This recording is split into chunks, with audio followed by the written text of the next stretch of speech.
So working families will be paying more tax. Commuters will be paying higher prices for fuel. Older people will be worse off in terms of purchasing power. So for all of those people now, what is for them in this particular budget? There's nothing. There's nada. There's thwack. There's zilch. You are showering your largesse on these individuals within a fortnight of the general election last year, and this side of the general election, there is nothing for them whatsoever. So what have you done in many ways is you've designed your budget not around the economic cycle, not around the needs of the people, but you've designed your budget around the election cycle and the needs of Fianna Fáil and Fine Gael.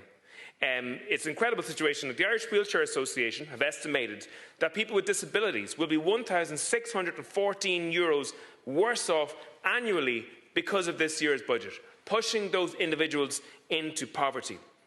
And I think it's highly cynical that a government such as yourselves would so blatantly buy an election and then the following year drop all of those individuals on which you showered money last year.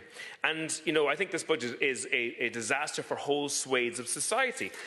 Very simply put, people will have less money in their pockets and will have to pay out more for people. So working families will be paying more tax. Commuters will be paying higher prices for fuel.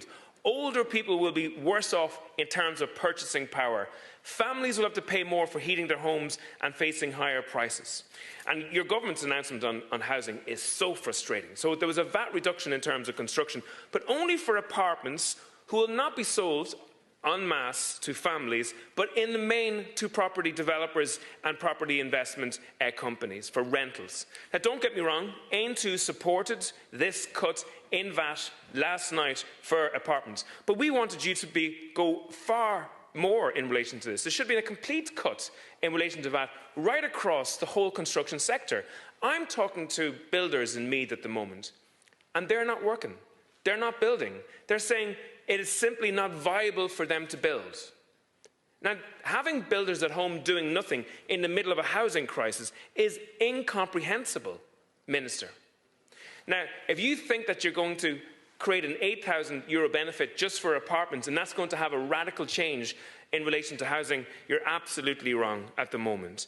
Now, in terms of the 4,000 empty local authority homes, there was nothing in the budget in relation to that.